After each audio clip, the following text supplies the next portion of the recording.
Happy Friday. Happy Friday. We're back with another episode of Go FUD Yourself. I had to double check when I said that it was actually Friday, but it is. It is so we're good. Friday. We're good. It's Friday. It's the end of the week, beginning of the weekend chaos in the crypto markets, which I believe started a little bit yesterday. If anybody was paying attention to price action last night, it was interesting. But yeah, here we are. It's Friday. What are we talking about? It's a weird Friday. I almost had us do a full FU Friday on Craig Wright, but I think we've actually done 2 other FU Fridays on Craig Wright. So I just didn't want to give him that much attention again. But we are going to talk about Craig Wright because finally someone's decided that he's not Satoshi. Thank goodness. We're really briefly going to talk about what happened with the ETH price action in terms of what happened after Dencun. Is that normal? Is it not normal? Should you be worried? You shouldn't. Don't worry about it. We're going to talk about the Elizabeth Warren Memecoin because I want to wreck JD's Friday. We've got PancakeSwap before, and there's some weird stuff going on with Bitcoin and sovereign nations. Interesting. Wouldn't it just shock you if I owned a bunch of this meme coin already? Wouldn't that really mess with your head? Because it was a meme coin or because it was a both. If you were like, I just want to ruin your day by talking about this, and then I could reverse ruin your day by showing you that I already own it. But that'll never happen because that's not actually the case. Okay, sweet. We got lots to talk about. South Africa, sovereign nations, everything. All right, let's do it. Let's freaking go.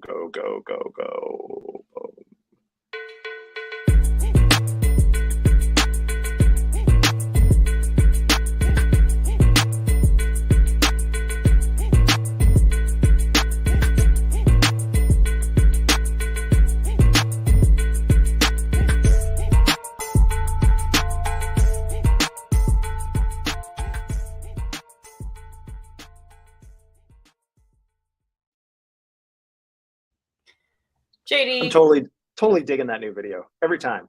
Every time. It's so cool. I love it.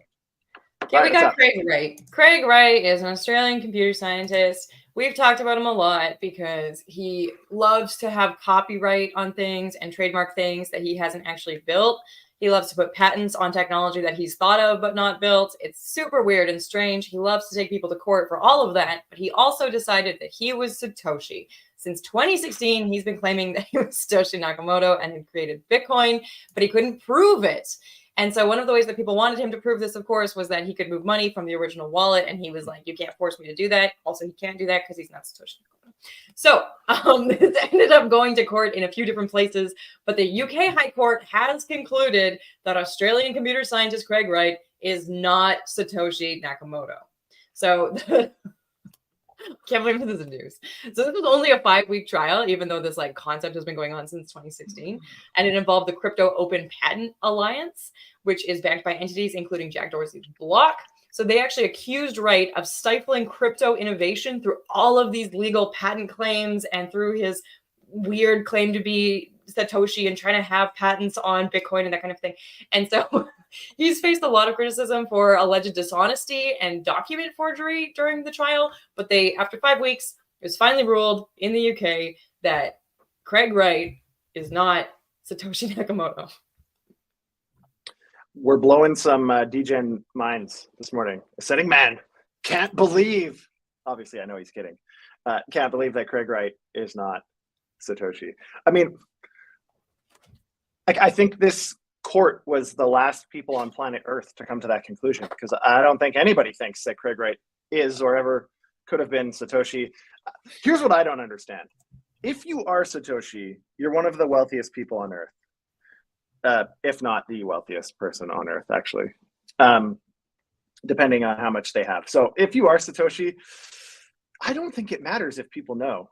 That's the ultimate vanity play. Hey, you don't because you've created something that has changed the world forever. Your legacy is there. I don't know why he would want to falsely claim that he's Satoshi, knowing damn well that he can't prove it. So the whole thing about him claiming that he was Satoshi Nakamoto is that he was trying to sue people for using Bitcoin technology without his permission. So forking it, that kind of stuff. What was that? Vulture patents? Vulturistic patents? There was some, we talked about it one day where there was these groups that were just getting patents for freaking everything on blockchain that the patent offices would approve because they didn't understand that it's actually a really general function or something that has now been patented. But Craig Wright, I think he owns like 10,000 of these patents or something. Yeah, crazy. We did a deep dive on him a couple times, and it's obscene. And it was mostly for stuff that he hadn't even made. He just moved faster than someone else who had actually made it. And so the whole reason that this even came to the UK High Court right now is that people are trying to sue him for doing that because they believe that he's stifling innovation, stifling the crypto ecosystem.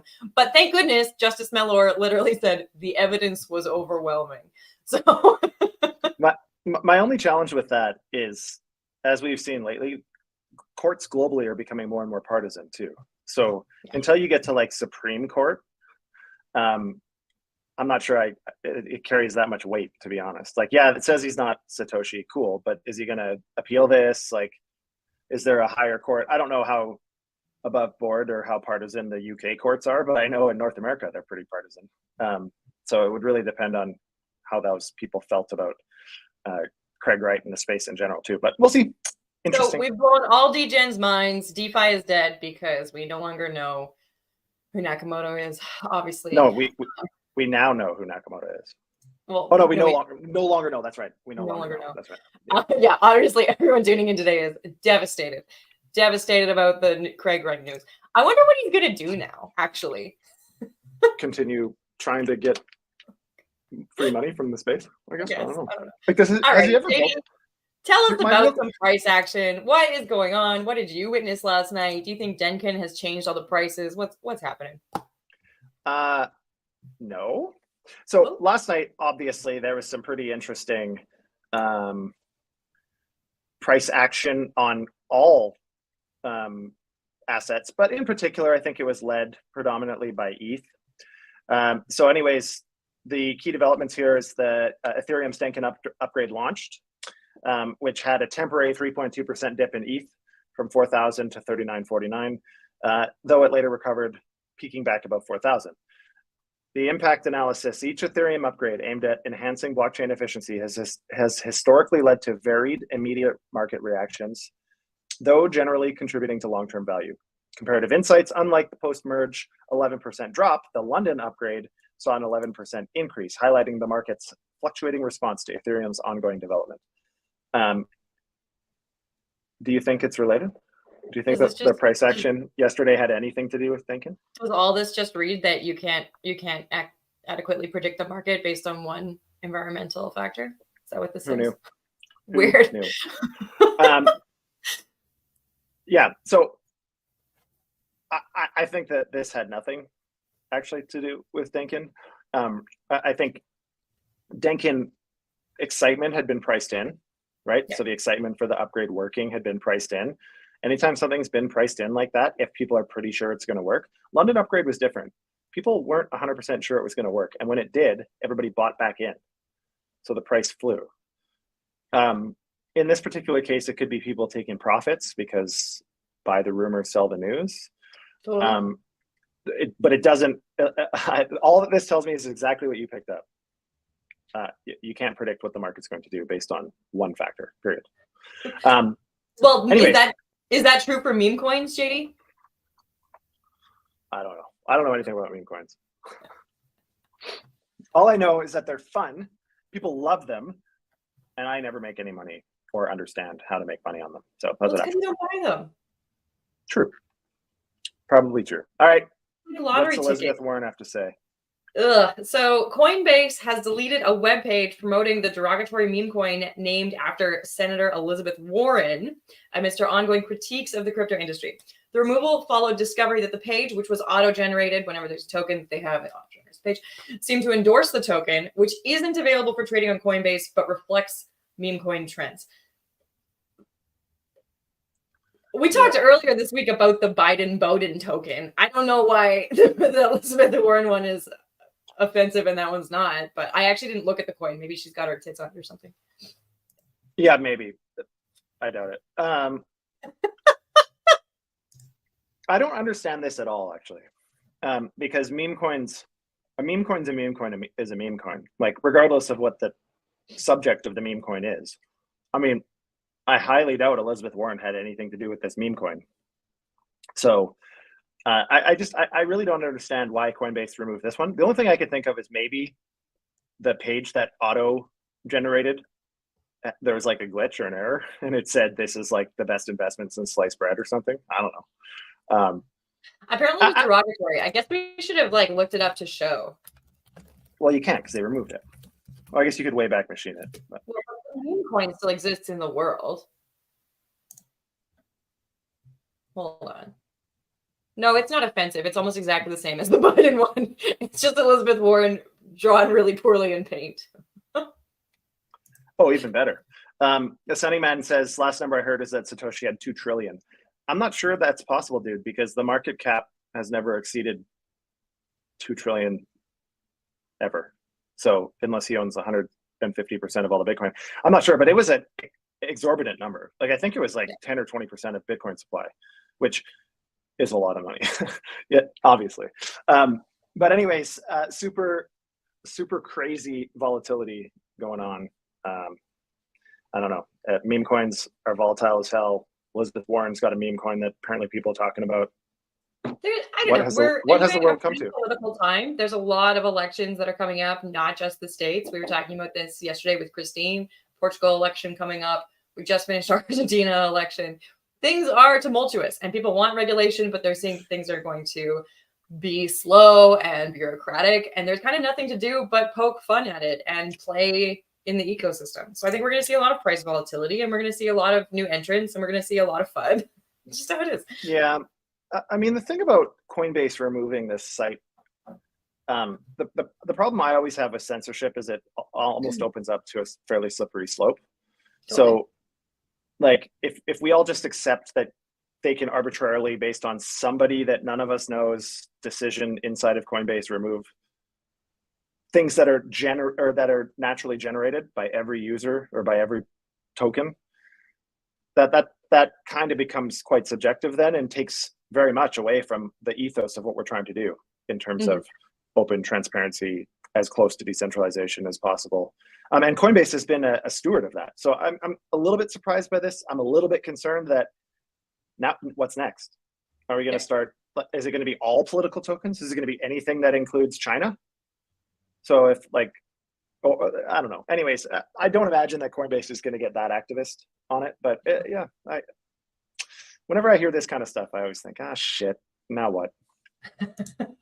Well, maybe you can think that way about some dApps as well. We're seeing more and more of our favorite protocols launch new versions. So we recently had a new Uniswap. Now we are getting ready to introduce PancakeSwap v4. Yeah. PancakeSwap is set to release version 4, introducing new features aimed at making on-chain trading faster, cheaper, and more customizable.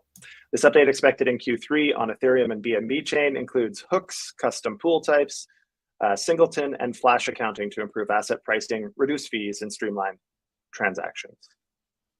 How excited are you for the new PancakeSwap? I remember when a 10? We had Velix and a 10, and we got PancakeSwap. Yeah, I remember because we made this like really dumb meme of like Velix syrup pouring on the pancakes. That's what I have to contribute here. Because they have syrup pools. So this is like one of the few remaining remnants of the food craze. Do you remember like yams and? That's true, actually. Hey, it is. Farm.finance and all this other dumb shit, potatoes and eggplants and whatever. And PancakeSwap was part of that cohort of, but because it was deployed by Binance devs, actually people we know, people that worked with us for a while, built and deployed PancakeSwap. And so it's really good technology, and it's been built by very intelligent engineers. In fact, not just a bunch of fly-by-night guys, which is what we all originally thought. So I like to see that we're getting to a V4. It means it wasn't just a cash grab.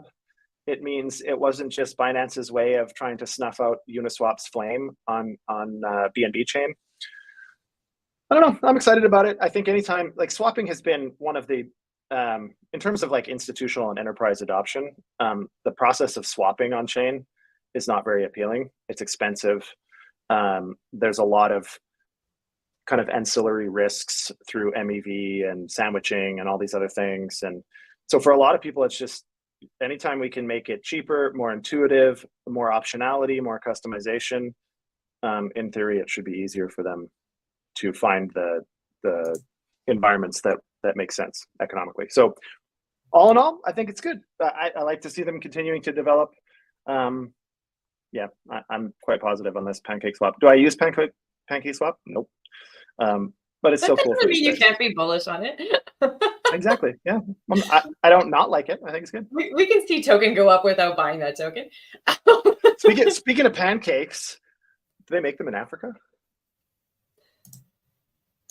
What I was going to say is that we're seeing a lot of dApps improve, and we're seeing more and more countries actually want to facilitate those protocols working under regulation in their country. So South Africa. Didn't you just do crypto arms race yesterday? Yeah, but this is new. And we did Europe. We didn't do Africa, although we talked about BRICS a little bit. South Africa's financial regulator is expected to issue licenses to 60 crypto firms by the end of March as part of efforts to integrate crypto ops within the national financial system. This follows the requirement for companies to apply for a licensure since June 1st under their new regulatory framework, treating crypto as a standard financial product. What do you think? Good or bad? They approved 60. So first of all, we're going to approve. First of all, I just want to note that I'm pretty sure they watched this show, because that was our criticism of a lot of these African nations trying to rush to regulation. So we'll take a little bit of credit for that, maybe all of it. It's pretty much because of us that they've decided to approve more. I'm kidding, but they did, or they're talking about approving 60 out of 300, which to me seems, unless they have like realistic visibility in all of those 300 already, it seems to me kind of arbitrary. Like, why are you picking that proportion? But anyways, they did originally talk about wanting to phase them in and that they would have limits. I don't recall if they had discussed transparently what those limits would be, but those who were rejected are given pretty thorough ideas as to why they were rejected, and they're allowed to be reconsidered. It's not like they're rejected for life. So yeah, I'm just saying, I mean, what I'm concerned about is barriers to entry. There needs to be some, but they don't need to be so high that it's difficult for the average person to get over them, or the average protocol. So the other problem I've had is, this sounds great, like phasing into it and easing into it. The plane's already flying. Yeah. We're already in the air. So it's not that simple. Like, we can't just slowly phase into it. What's going to happen is you're going to de facto kill every other business in your country that you don't approve immediately, because then only 2 or 3 businesses can operate and have months of a head start. How the hell are you going to determine who gets to go first? So it's not as simple anymore. We've kept the cat in the bag too long, in my opinion. But I mean, it's good to see that they're moving forward. I mean, obviously, I've been asking, begging, whining, sending South Africa emails, just for regulation clarity in general, right? Globally. And so, I mean, if they're going to approve 60 licenses, great, let's go. Well, we are seeing, what I thought was interesting about this is that they want to treat it like TradFi. They've already straight up said, we're looping this into all of our regular regulation. It's going to be TradFi. Yeah, they've essentially just said it's another financial product that they're going to regulate the way that they regulate all financial products. Which is probably what a lot of countries are going to do. So yeah, that's pretty much what we're all going to end up with in the end anyway. So we might as well just do that and get going. I know there's a lot of people that don't feel that same way. I mean, obviously, if I had my way, of course, I wouldn't want it to be even remotely close to how the TradFi system is regulated. But I don't get it my way. I get it the way that Congress and regulators decide that it's going to be. So let's just figure that the hell out. Okay. Sovereign nations. This is a lot of this started a couple of years ago with El Salvador, obviously, making Bitcoin a legal tender and starting to buy Bitcoin. And then they were in hot water because Bitcoin dumped and their Bitcoin holdings went down and everybody was mad at him and the whole thing. But what we're seeing yet again is experts are predicting a shift in global financial strategies, with sovereign states covertly purchasing Bitcoin. Gary Cardone suggests 2024 will reveal nations adding Bitcoin to their reserves, paralleling traditional gold acquisitions to diversify and stabilize their financial assets against economic uncertainties. Are we going to see a flood? Are we going to see every government trying to diversify with Bitcoin? What do you think? Well, maybe if it's going to flip gold. We got a long ways to go. It's 10x still. I guess. I don't know. It already flipped silver. Everything, this is a game changer. This is so unpredicted. I don't think it is. Our sovereign nations are always diversifying and making both great and poor financial choices. I don't know how someone can be so inconsistent, but I'm not surprised to see that, large corporations and countries and nations and governments are holding a currency that seems pretty standard. The difference between Bitcoin and gold is Bitcoin is 1,000 million trillion % transparent. You can see how much of it exists, where it is, how it's moving. There will and is derivatives and such created on it, but so much of gold trading is actually not trading gold. It's trading a derivative of gold that may or may not have a claim to any actual gold. So Bitcoin is interesting. It's differentiated in that sense from gold in a lot of ways. I mean, it could be interesting. This is very possible. I mean, because the same way that as businesses, we have to diversify treasuries to hedge risk and so on and so forth, the rest of the global macro economy is starting to look a little shaky. So I wouldn't be surprised if these governments are trying to hedge. If every government tries to hedge a certain amount of their GDP in Bitcoin, that could be insane. So we'll see. We'll see if they buy it through ETFs or if they actually buy Bitcoin. That is your weird Friday news. There's a lot of stuff going on. Ceara thinks it's weird. I think it's just standard Friday in the bull market. I couldn't pick a theme. There was no real overarching concept to the news today. It was just stuff happening. Look at it. No, but everybody was panicking last night. Yeah. If you were watching X, it was over, bull market dead, everything. And I'm like, holy crap, guys! We've had an hour of price correction. What is the problem? It was a little bit violent though. Bitcoin and ETH dumped hard within an hour, 8 or 10%, I think. I don't know. Our DGen guys, I'm sure, have a show. They're gonna debrief the entire thing from yesterday. So quick shout out to DGen Roundtable. They attend our news show all the time, and they do a lot of really cool stuff with TA and a little bit more kind of token specific, investment specific type strategies and discussions. So 100% financial advice. So check them out. And if they're wrong, you can blame them, probably sue them, all that shit. Right under the bus, gentlemen. Anyways, we're a live show Monday to Friday, 12:30 p.m. Eastern, which happens to be 9:30 a.m. Pacific, which I didn't really think was inconvenient until I had to do it. And it's really not the best time. But anyways, share, subscribe, hit the bell, all that stuff. We want to make sure we can continue spreading the news. That's it. Our goal here is to help people sift through all the noise and hear what's relevant and make smart decisions. So here we are. And with that, today, Ceara, I say to you, go FUD yourself. Go FUD yourself. Bye.